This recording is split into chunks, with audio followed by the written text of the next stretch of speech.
राधे राधे गोविंद गोविंद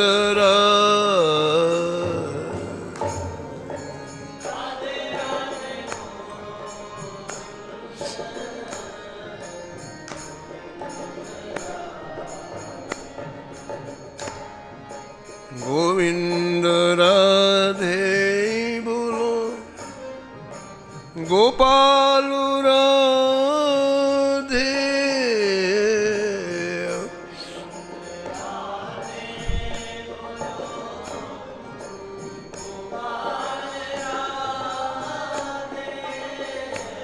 हे गोविंद राधे बोलो गोपाल राधे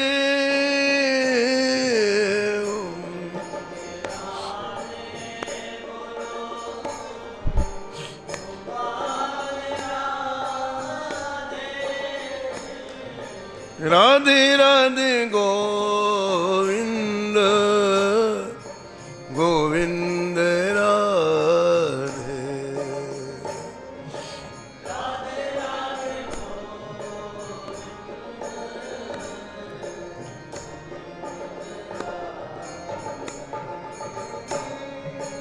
राधे राधे गोविंद गोविंद राधे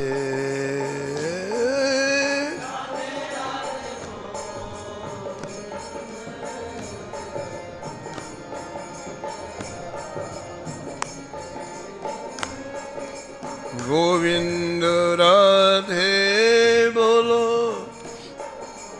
गोपाल राधे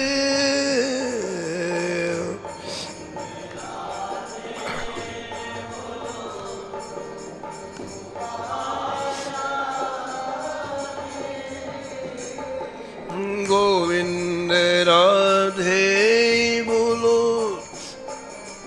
गोपाल राधे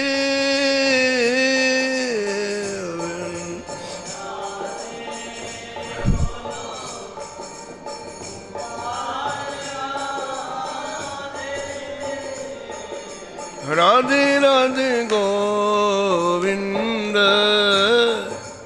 गोविंद राधे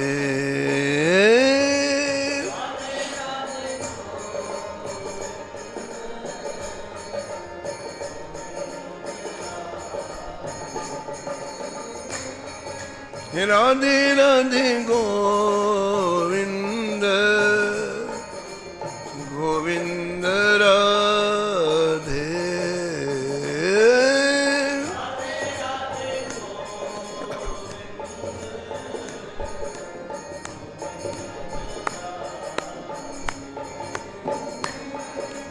राधे राधे गोविंद गोविंद राधे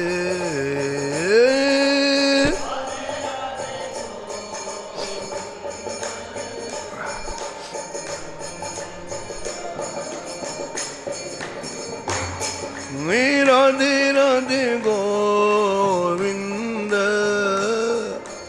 गोविंद राधे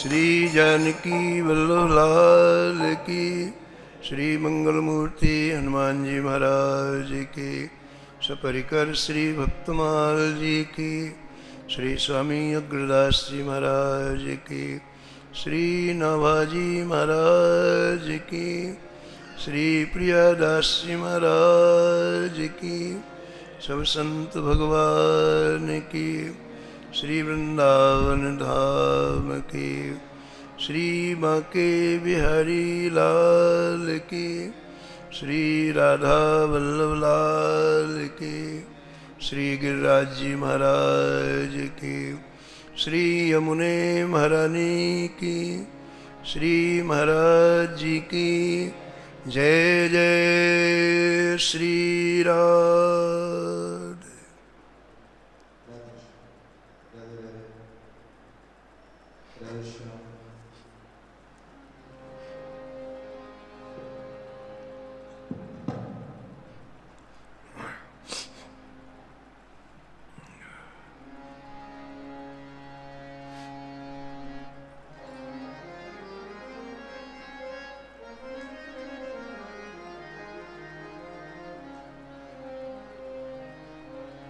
जगत विदित नरसी भगत,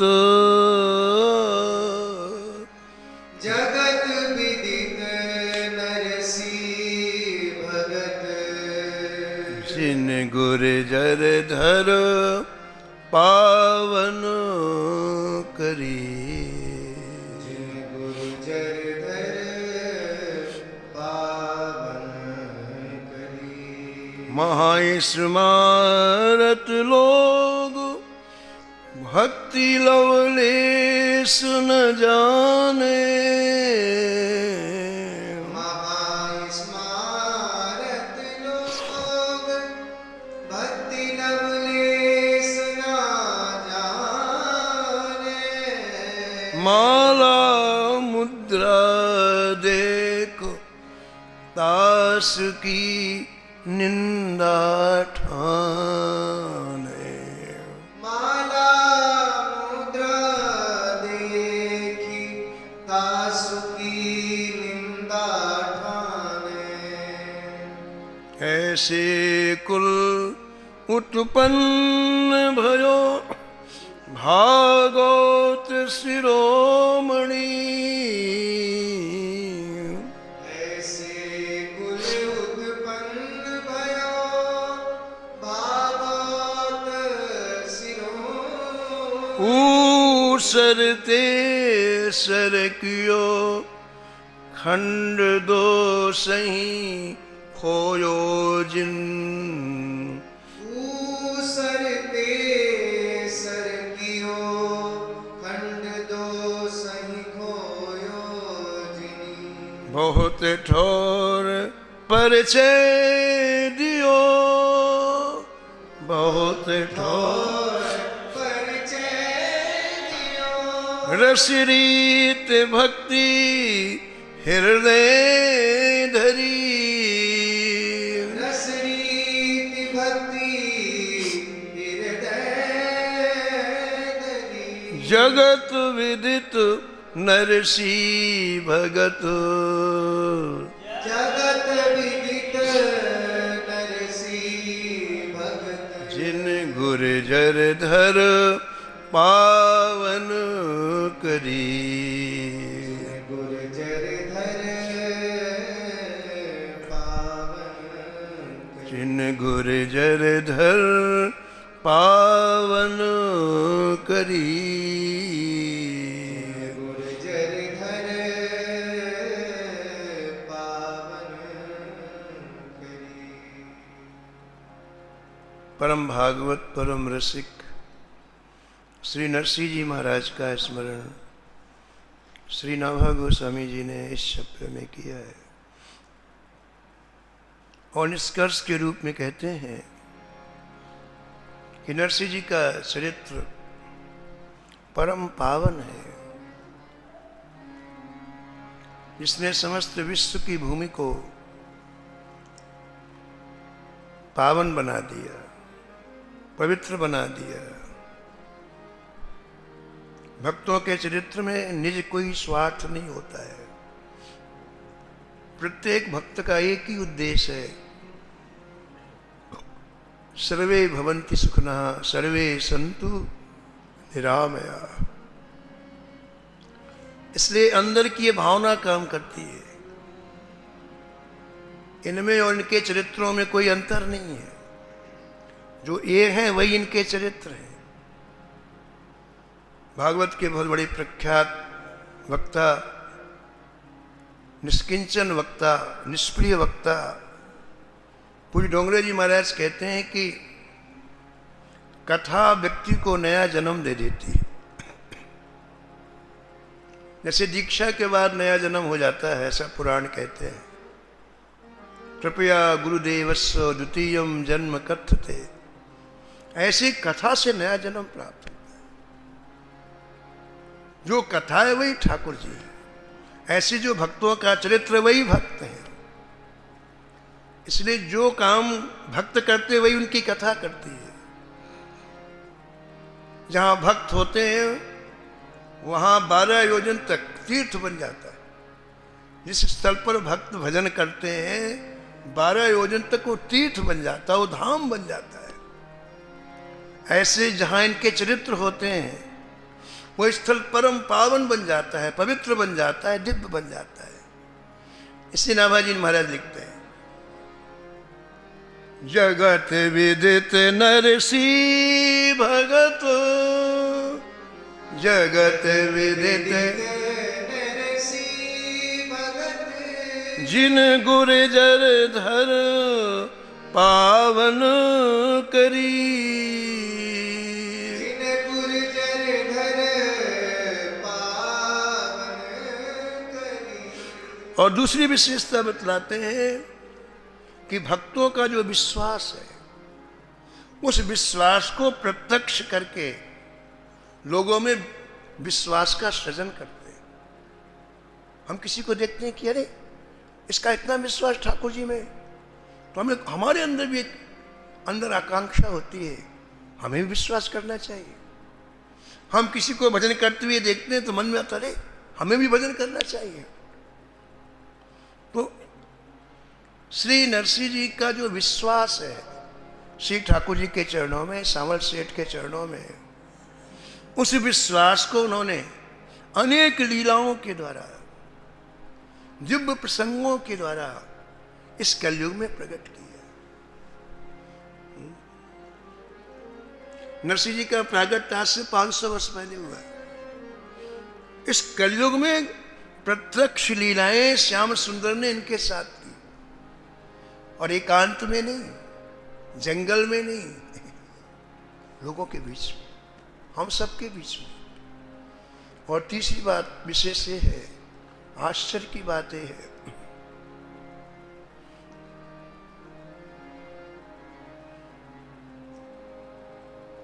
ठोर ठोर परिचय दियो, ठोर ठोर परिचय। जगह जगह कल आपने सुना कि 2 संतों को श्री ठाकुर जी से मिलाया नरसिंह जी ने, केवल 4 संतों को। ठीक है, एक शुरुआत हुई। अब आगे के जो प्रसंग हैं उनमें संख्या बढ़ती जाएगी।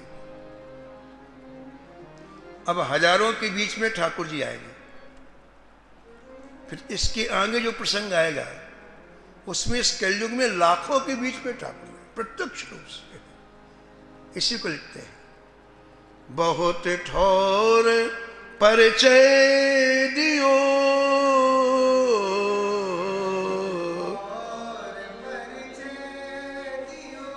रसरीत भक्ति हृदय धरी।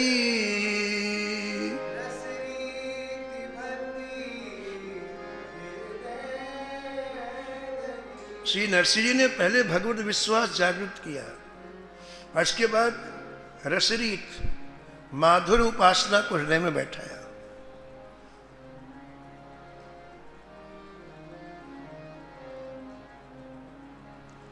दूसरा प्रसंग प्रियदास समाज वर्णन करते हैं, सुता ससुरार भयो छूछक विचार सासु, सुता ससुरार भयो देत बहुगारी जाको निपट अभाव है।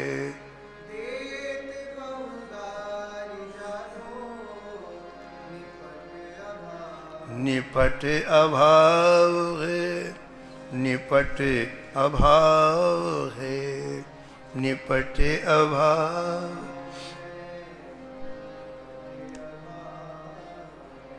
ये प्रसंग नरसिंह जी का पूर्णतः पारिवारिक है। जिस परिवार में नरसिंह जी हैं,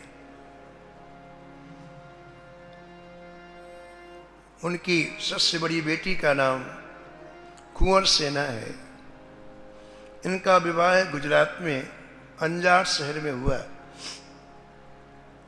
एक सुशिक्षित, प्रतिष्ठित, धन संपन्न परिवार में इनकी बेटी का विवाह हुआ। इनके बेटी के ससुर का नाम था श्री रंगधर मेहता।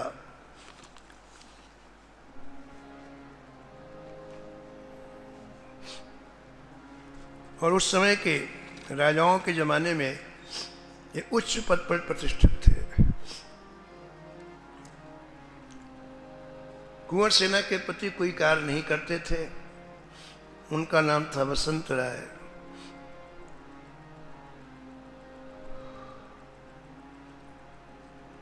तो यहाँ प्रियादास जी महाराज वर्णन करते हैं कि कुंवर सेना को पुत्र रत्न की प्राप्ति हुई और इनके यहाँ पर सूचक उत्सव मनाया गया। प्रियादास जी ने और किसी उत्सव का वर्णन नहीं किया। अन्य उत्सव भी मनाए जाते हैं अन्य ग्रंथों में। नरसिंह जी का माहरू बनाया का उत्सव मनाया जाता है, जिसे नरसिंह जी का भात कहते हैं। लेकिन यहाँ प्रियादास जी ने केवल सूचक का उल्लेख किया है और कन्या के पुत्र उत्पन्न होने पर ही मनाया जाता है। और इस उत्सव में कन्या का पिता यथेष्ट सामर्थ्य के अनुसार वस्त्र धन आदि अपनी पुत्री को देता है। तो प्रियादास जी लिखते हैं कि ये उत्सव पुत्र रत्न की प्राप्ति हुई, इस उत्सव की तैयारी हुई कुंवर सेना के ससुराल में।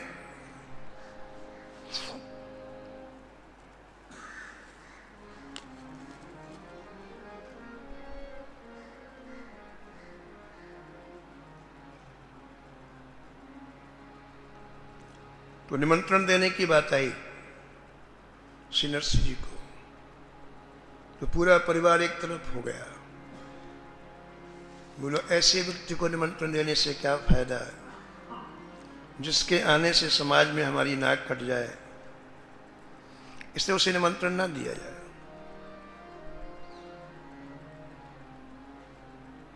हमारी मान हानि होगी क्योंकि इसके साथ में भिक्षा मांगने वाले लोग रहते हैं, सामान्य लोग रहते हैं। इसके पास हर चीज का अभाव है, समाज में उसे न बुलाया जाए, ऐसा पूरे परिवार का एक मत था। तो श्री रंगधर जी ने कहा कि देखो भाई, आगे चल के एक दिक्कत होगी कि समाज के बीच में जब कहा जाएगा कि पुत्री के पिता को निमंत्रण नहीं दिया तो जवाब देना मुश्किल हो जाएगा। इसलिए एक पत्र भेज दो, आए ना आए उसकी मर्जी है। रंगधर मेहता जी ने पुरोहित जी को बुलाया और पत्रिका लिखी। परम स्नेही नरसिंह जी, सप्रेम जय श्री कृष्ण। माघ शुक्ल सप्तमी रविवार को सूचक का उत्सव है। आप इष्ट मित्रों के सहित परिवार करके शोभा बढ़ाएं। आपका रंगधर मेहता। पुरोहित जी को पत्रिका दे दी गई, जाओ जूनागढ़ दे आओ। अंजार शहर से चल के जूनागढ़ दे आओ। पुरोहित जी पत्रिका लेके चलने लग गए तो बेटी को पता चला कि पुरोहित जी मेरे पिताजी के पास जा रहे हैं। तो आपकी पुत्री कुंवर सेना ने कहा कि देखो पंडित जी, आप जा रहे हैं, पिताजी से कहना कि यदि आपके पास कुछ देने को हो तो आएंगे, नहीं तो नहीं आएंगे। मुझे बहुत कष्ट दिया जा रहा है, केवल इसलिए कि मैं नरसिंह जी की बेटी हूं और इस समय नरसिंह जी के पास धन नहीं है, तो मुझे इतने उलाहने रोज मिलते हैं, मेरा जीना दुर्लभ है यहाँ। तो मेरी बात है, आप मौखिक पिताजी से कहिएगा कि यदि कुछ है तो आए और नहीं कुछ है तो बिल्कुल नहीं आए, नहीं मेरा यहाँ जीना दुर्लभ हो जाएगा।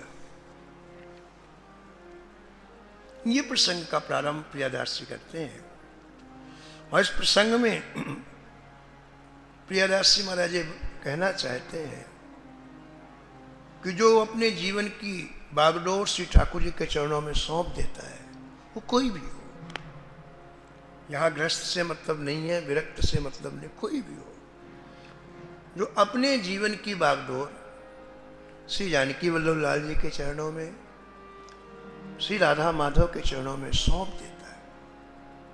सौंपने का तात्पर्य है कि कोई चीज बचा के ना रखे, पूर्णतया मन से ये बात निकाल दे कि मैं ये नहीं करूंगा तो ये नहीं होगा।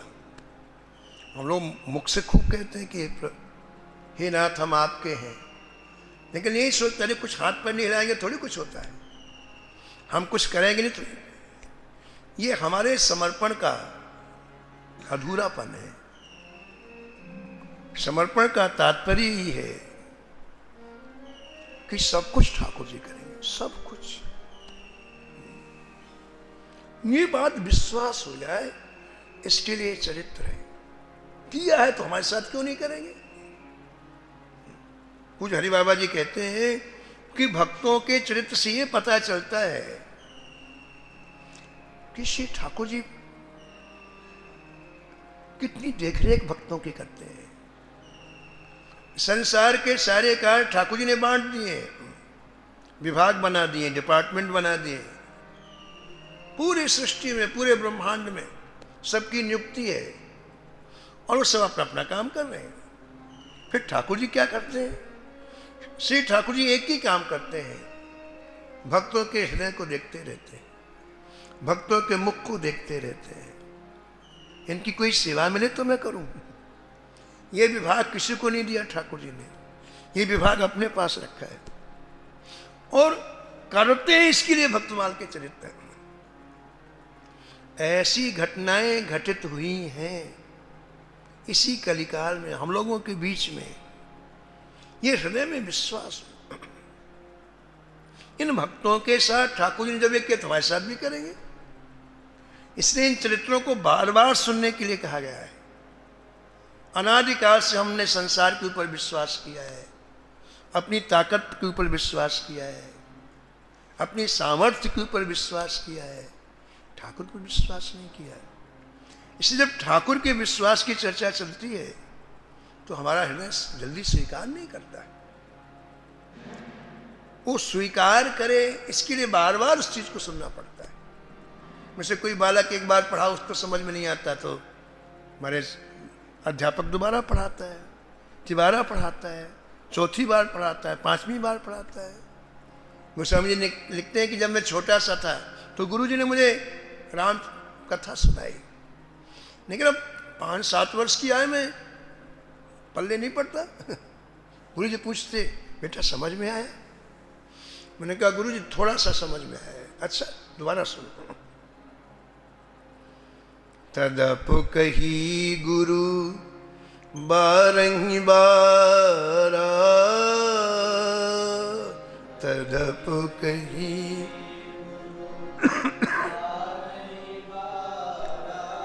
समुझ परी कछु मति अनुसारा।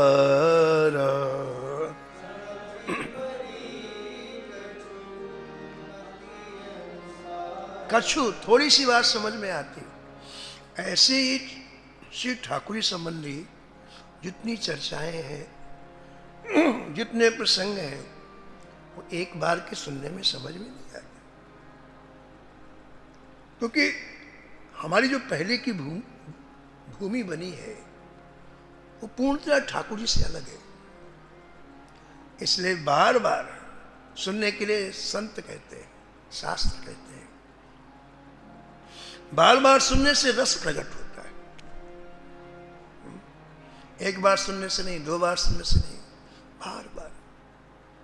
इसलिए आपने देखा होगा कि कई लोगों को तो ऐसा कथा श्रवण करने का ऐसा शौक जागृत हुआ कि न जाने कितने कल्पों से कथा सुन रहे हो। सनकादिक सृष्टि के प्रारंभ में आज भी कथा सुन रहे हैं। हनुमान जी का प्रागट्य कब हुआ? आज भी कथा सुन रहे हैं। उद्धव जी कथा सुन रहे हैं, बड़े बड़े सिद्ध ऋषि मुनि जिनकी कल्पों तक आयु है वो कथा सुन रहे हैं। ये क्या है? रस प्रकट हो गया। और जहां रस प्रकट हो जाता है वहां भूख समाप्त नहीं होती है, कथा की भूख समाप्त नहीं होती है।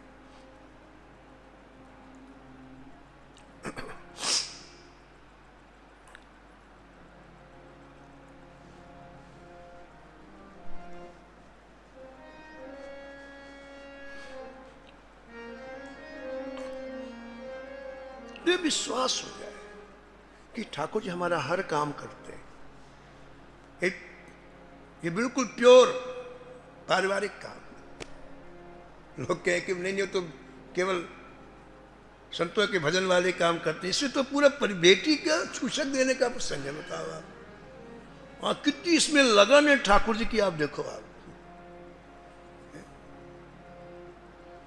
भक्त के प्रत्येक कार्य करने में ठाकुर जी को कितना सुख मिलता है। जगन्नाथपुरी के श्री माधव दास जी, श्री जगन्नाथ जी के प्रति बड़ा प्रेम। तो एक बार उनको अतिसार की बीमारी हो गई, बार बार सोच जाना पड़ता है। शरीर है तो इतना कमजोर हो गया, शरीर इतना कमजोर हो गया। समुद्र के किनारे कुटिया बनी हुई थी, तो अब स्थिति हो गई कि उठ के नहीं जा पाते समुद्र तक। शरीर को साफ करने के लिए जल को भी लेना मुश्किल पड़ गया। पड़े रहे, सोच होता गया, आप पड़े रहे, पूरा शरीर मल से सन गया। देखो आप कहां तक ठाकुर जी जाते हैं। इन भक्तों के चरित्रों के माध्यम सुनो। पूज भाई जी कहते हैं, श्री हनुमान सातपुरदास जी, अरबों माँ से भी ज्यादा ममत्व ठाकुर जी का हमसे होता है। लाखों नहीं, अरबों माँ का वात्सल्य एक जगह और ठाकुर जी का वात्सल्य एक जगह। अरबों मल से सना हुआ शरीर माधवदास जी का पड़ा हुआ है, कोई नहीं। श्री ठाकुर जी स्वयं आए, एक 10 वर्ष का बालक बनकर के ठाकुर जी आए और माधवदास जी के एक एक अंग को जल से धो रहे हैं। माधवदास जी के श्री अंगों को जल से धोया, मल से सने हुए वस्त्र बाहर निकाले। श्री ठाकुर जी ने सूखे वस्त्र पहनाए माधवदास जी को। आप कल्पना करो, उन मल से सने वस्त्रों को ठाकुर जी धोने के लिए समुद्र के किनारे गए। इसके बाद वापस आए, माधवदास जी के सिर पर अपना कर कमल घुमाने लगे और जैसे दिव्य चिन्मय कर कमल का स्पर्श हुआ, माधवदास जी की आंख खुली, सामने देखा करुणा से परिपूर्ण नेत्र, जिनमें करुणा के सिवा कुछ है ही नहीं है।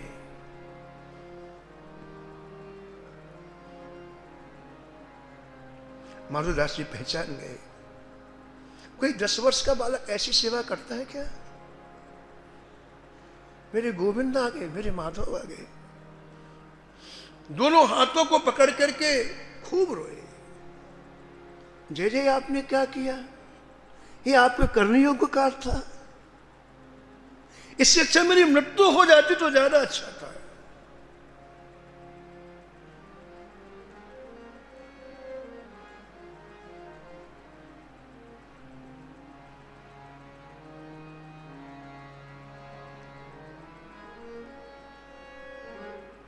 भगवान ने बड़े वात्सल्य पूर्वक माधवदास जी कहा, माधवदास जी, मैं अपने सुख के लिए तुम्हारी सेवा करता हूं, मुझे बहुत सुख मिलता है। अपने भक्तों की सेवा करने में मैं इसलिए किसी पार्षद को नहीं भेजता, किसी नौकर को नहीं भेजता, मुझे सुख मिलता है।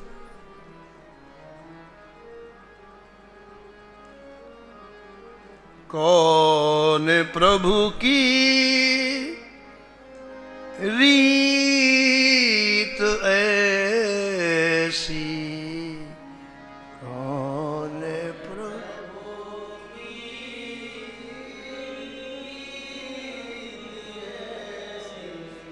कौन प्रभु की रीत ऐसी,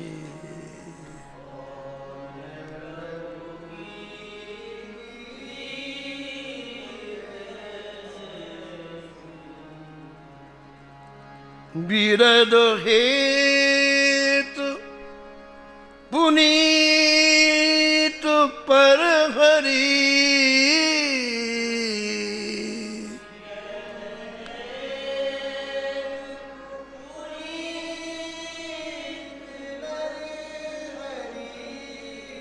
बिरद हेतु पुनीत पर हरि,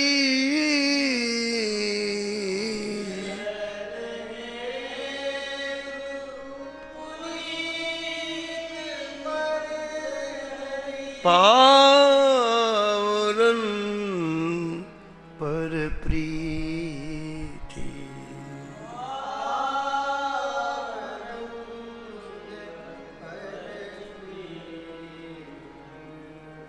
ऐसी कौन प्रभु की रीति,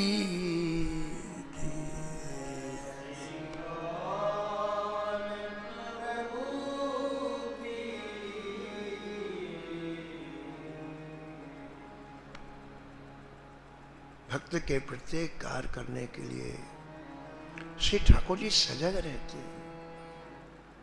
कमी हमारी है, हम पूर्ण समर्पण नहीं कर पाते ठाकुर जी के चरणों में। देरी ठाकुर जी की तरफ से नहीं, हमारी तरफ से देरी है। पूर्ण समर्पण।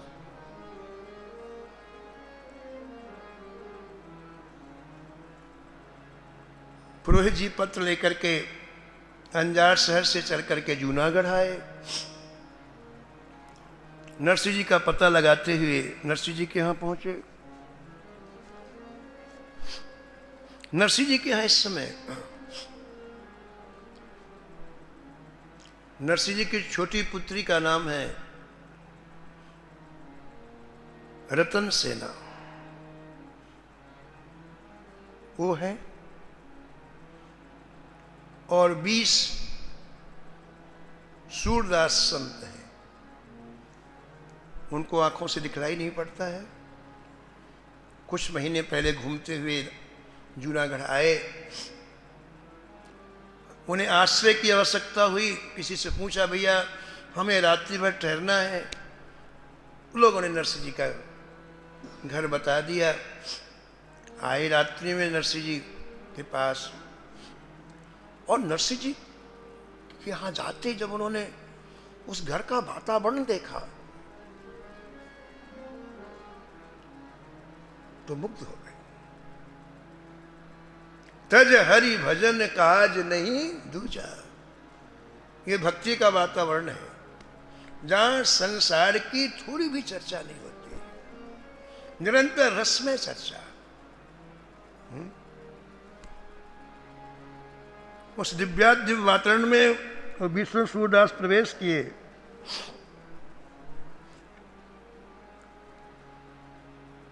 तो नरसिंह जी के चरणों में प्रणाम करके कहा, भगवान हम आए थे एक रात्रि के लिए, लेकिन हमारा अंतःकरण कहता है कि आप हमें अपने चरणों में रखो। हम पूरे भारत में घूम के आए हैं, तीर्थों में गए, दिव्य ऐसा सुख नहीं मिला। आपके यहाँ के ऐसे दिव्य अनुपरमाणु हैं, आते मन बिल्कुल ठाकुर जी के चरणों में समाधिस्थ हो जाता है।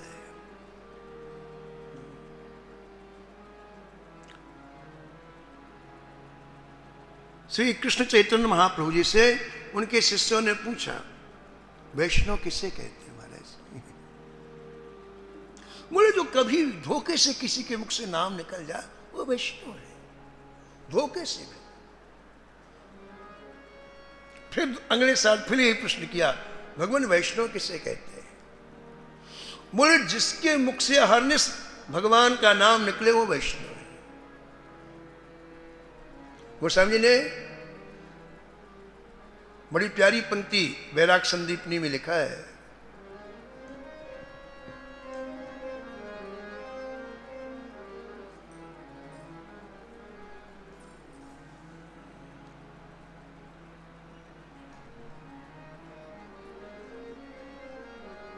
अति अनन्य जे हरि के दासा, अति अनन्य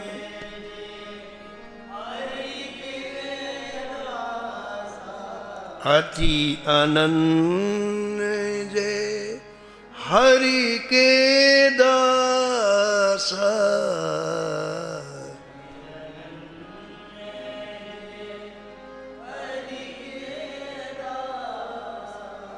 निस दिन नाम रटहि प्रति श्वासा, निस दिन नाम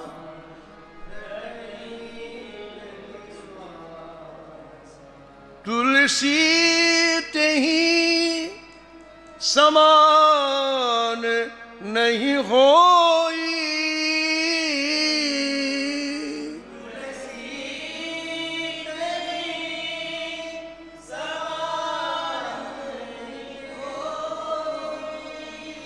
हमनी के देखा सब कोई, हमनी के देखा देखा सब कोई देखा। श्री कृष्ण चैतन्य महाप्रभु जी ने कहा कि जिसके मुख से अहर्निश नाम निकले वो वैष्णव है। तीसरे साल फिर वही वैष्णव लोग गए पुरी, और महाप्रभु से फिर यही प्रश्न पूछा, वैष्णव किसे कहते हैं? तो महाप्रभु जी ने कहा, जिसके समीप खड़े होने से हमारा अहर्निश नाम निकलने लग जाओ वैष्णव है। हमारा, जिसके समीप खड़े होने से हमारे मन में नाम की धारा चल पड़े वो वैष्णव।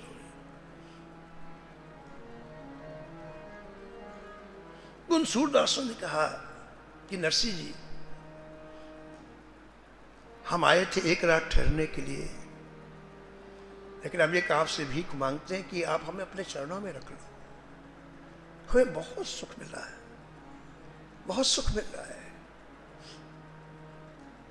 नरसिंह जी ने कहा, महाराज आपका ही घर है, ये संतों का तो घर है, लेकिन इतनी प्रार्थना है कि मैं आकाश वृत्ति से रहता हूं, मेरे पास कुछ भी संग्रह नहीं है। ठाकुर जी जो लाके देते हैं उसको बड़े प्रेम से मैं पा लेता हूं। तो हम लोग श्री ठाकुर जी के हरिनाम संकीर्तन करेंगे और ठाकुर जी व्यवस्था करेंगे। बोले हाँ बिल्कुल। नरसिंह ने कहा, मुझे श्री ठाकुर जी कृपा का अनुभव हो रहा है। अभी मैं सुबह 4 घंटे, शाम को 4 घंटे संकीर्तन करता था, अब आप 20 आ गए ना, अब तो अखंड संकीर्तन होगा। वो 20 को 20 सूरदास बोले इसीलिए तो आए हैं। और अब तो महाराज बड़ा दिव्य वातावरण हो गया, सभी मिल करके महाराज उद्यान संकीर्तन करते। उद्यान संकीर्तन क्या है? ऐसा संकीर्तन जिसमें शरीर का भान न रहे, उसको उद्यान संकीर्तन। ऐसा संकीर्तन जिसमें ये स्मृति न रहे कि लोग हमें देख रहे हैं। जो लोगों को दिखाने के लिए कीर्तन होता है वो कीर्तन है ही नहीं। जहां शरीर का स्मरण ना रहे उसको उद्यान कीर्तन।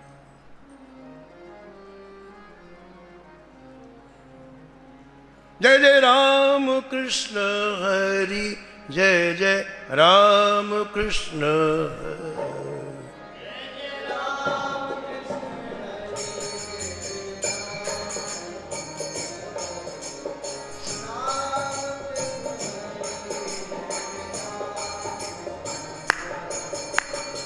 राम कृष्ण हरि, जय जय राम कृष्ण हरि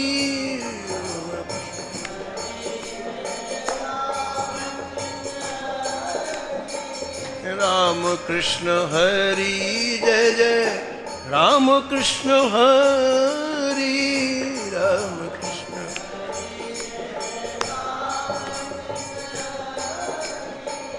राम कृष्ण हरि जय जय राम कृष्ण हरि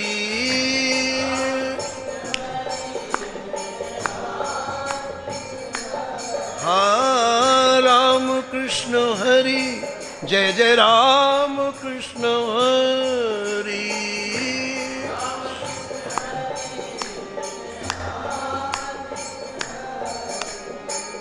राम कृष्ण हरि जय जय राम कृष्ण हरि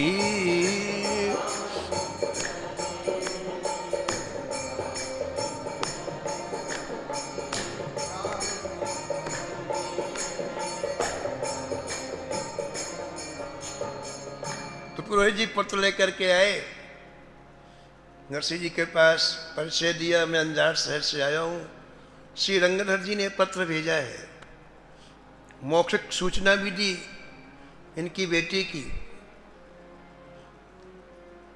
मस्त थे कीर्तन में, पुरोहित जी को बैठाया, जल पिलाया, पत्र को खोल के नहीं देखा, जैसा पत्र आया था श्री ठाकुर जी के समीप रख करके जय जय राम कृष्ण हरि फिर बोलने लगे। जो काम हमें करना नहीं उसमें दिमाग क्यों लगाए, क्यों बुद्धि खराब करें। यथार्थ में सोचो आप, ठाकुर जी ना चाहे तो एक वृक्ष का पत्ता भी नहीं हिल सकता है, लेकिन कैसा जीव का स्वभाव है, हर जगह अपने आप को मैं ना करूं तो हो जाए, मैं ना करूं। राम कीन चाहे सोई होई, राम कीन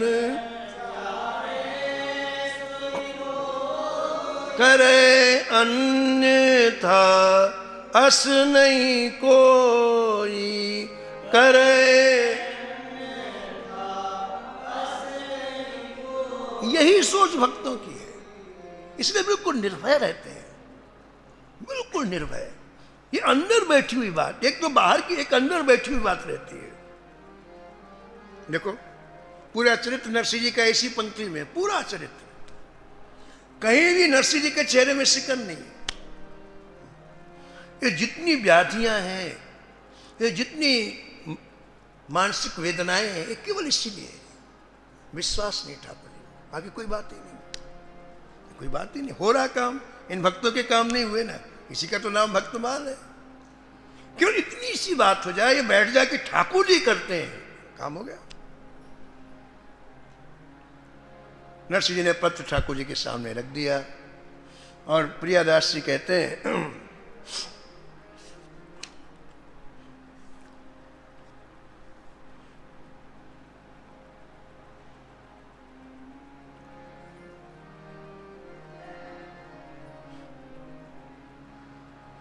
किसी ठाकुर जी व्यवस्था में लग गए।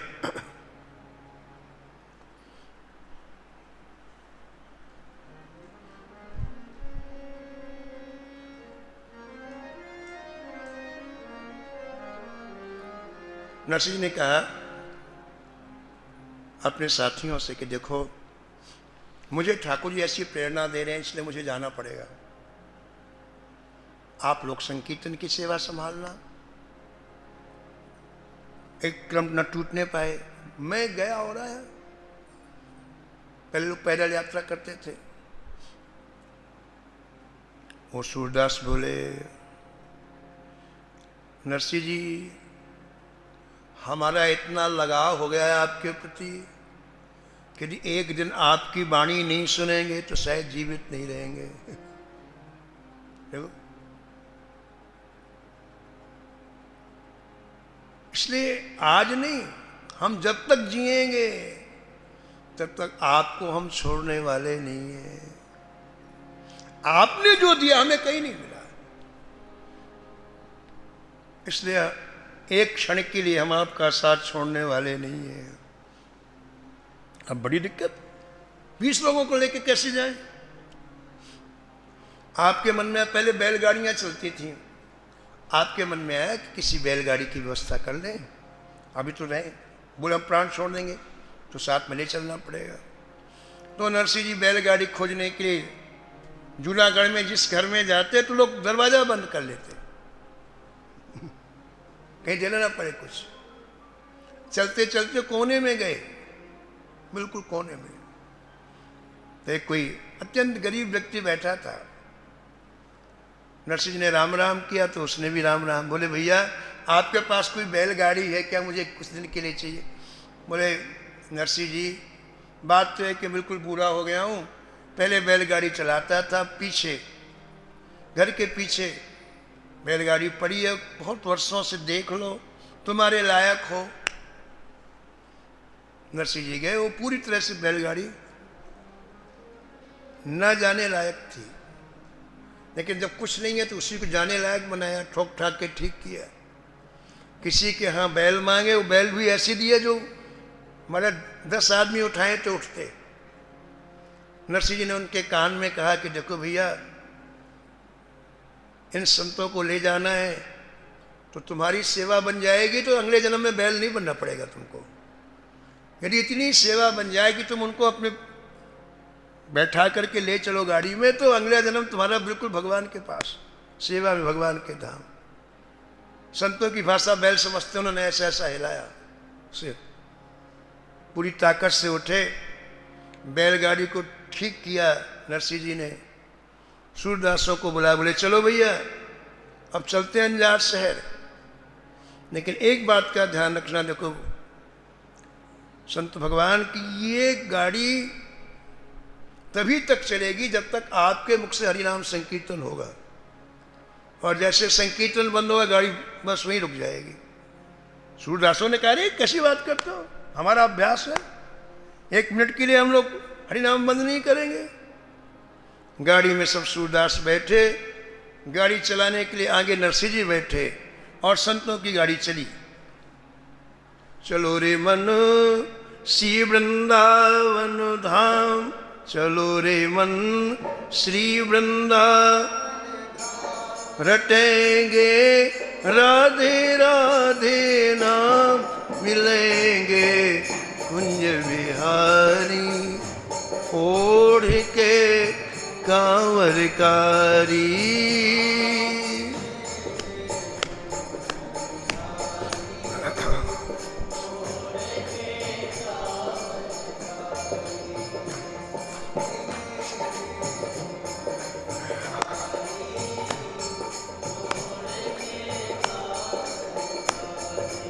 हाँ चलो रे मन श्री वृंदावन धाम, रटेंगे राधे राधे नाम, मिलेंगे कुंज बिहारी, ओढ़ के कांवरकारी।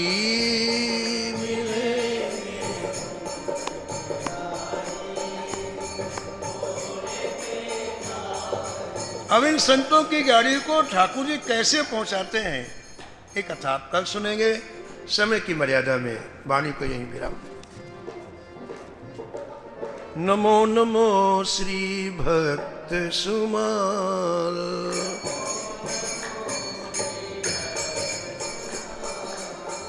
नमो नमो श्री भक्त सुमाल।